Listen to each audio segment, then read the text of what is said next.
Longlegs. This movie is really weird. It's actually insane. When this movie was being marketed, it was being described as like the scariest movie ever, but at this point, every horror movie says that. But either way, I was pretty excited. And when I went to see it, I wasn't expecting this. Daddy! Mommy! In this movie, Nicolas Cage does this. Cuckoo.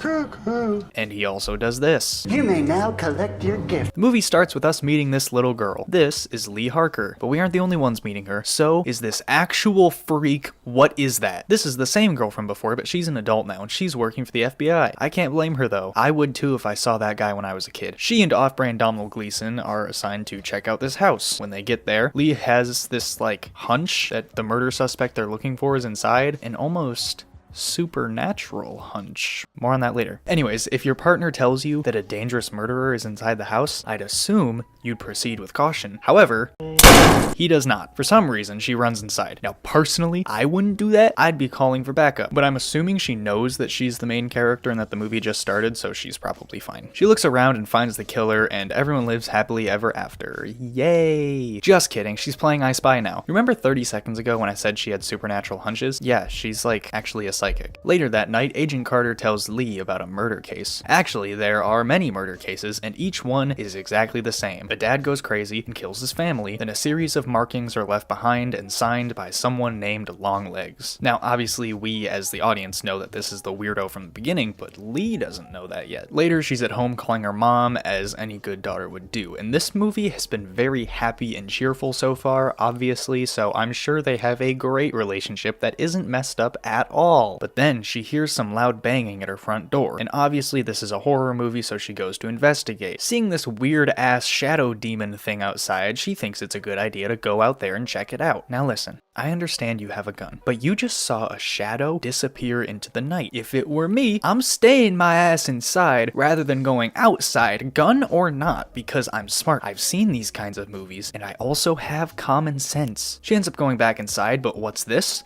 An envelope with her name on it? Someone's in your house? Nope, burn it down. The whole house. I do not care. She opens up the envelope, and it's another message from Longlegs. Who would have guessed? She decodes the meaning of it. Damn.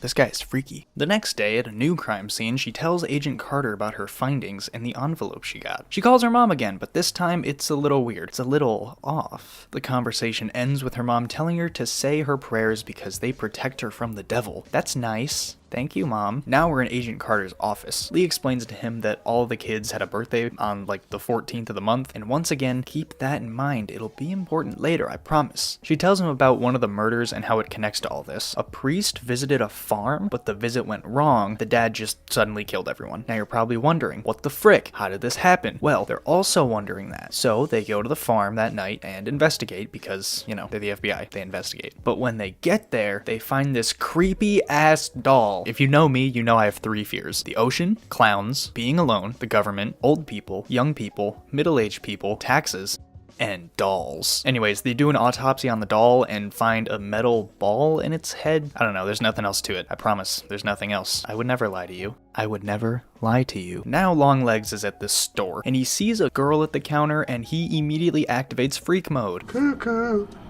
Cuckoo. Cuckoo.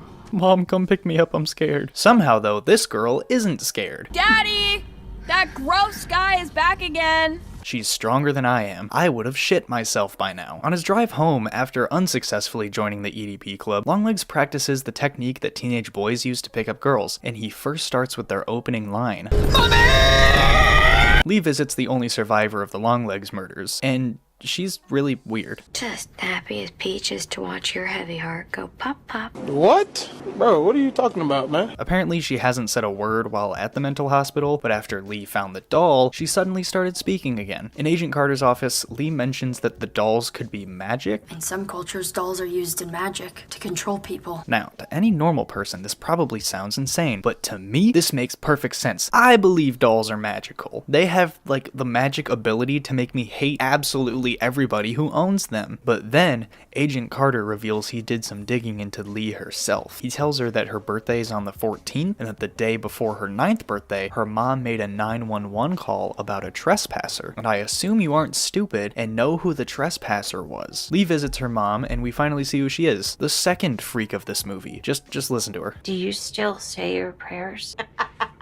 Prayers don't do a goddamn thing. Lee asks her about the trespasser, and the mom plays dumb, saying she doesn't know anything. Now listen, lady. I know you remember. I just can't prove it yet. After this, Lee is upstairs in her bedroom where she finds an old box of hers. She takes it home and looks through it when she finds... Apparently she took a picture of him that day, and he also sang a little song.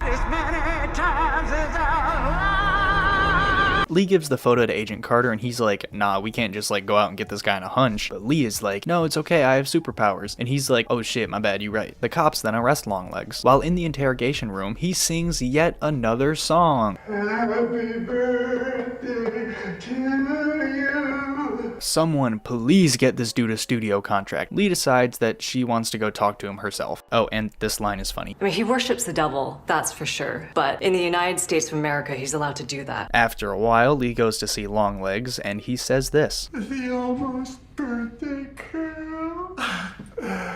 Is he talking about me? Today's my birthday. I take back everything mean that I said about you. Knock, knock. You have been selected. Your house was even whiter when I came to visit. Okay, never mind. I stand by what I said before. Oh, shit, no, I'm sorry, man. I didn't mean to hurt your feelings that bad. Just, like, put a band-aid on it and you should be fine. Oh no, you're dead. Okay, well, roll credits, I guess.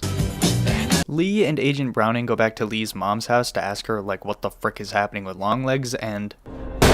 oh. Well, damn. Lee chases her down and finds another doll, but this time it looks just like Lee. She's obviously very concerned by this, but before she can do anything, Lee's doll gets absolutely obliterated. Then the back of Lee's head hits the vape and passes out. We then get the answers to this whole mystery. One night, many years ago, Longlegs broke into Lee's house, but Lee's mom thought quick and made a deal with Longlegs in exchange for Lee's life. She would let Longlegs live in her basement and make dolls. Why dolls, you ask? Well, they're possessed dolls, and the metal ball inside of the head has like the devil in it or something. Lee's mom would act as a nun and deliver these dolls to families, and the doll would like basically possess the family and the father would kill everyone. You know, pretty straightforward stuff. She had once been a nurse. Now her work would be murdering families. Why'd you say it like that? Anyways, Lee wakes up and gets a phone call from the devil himself. He tells Lee that she's gonna be late for Agent Carter's daughter's birthday party, so she drives over there and does what I do alone in my car.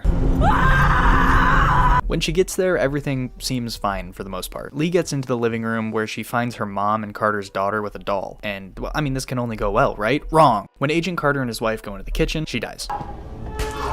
Why didn't you stop him? You have a gun. Agent Carter comes charging out with a knife, and Lee finally does what she should have done 5 minutes ago. This bitch doesn't like that very much and tries to stab the girl, but Lee does a backflip, snaps the bad guy's neck, and saves the day. She then raises her gun to shoot the doll, but doesn't? Bitch, give me that. There you go. You're welcome.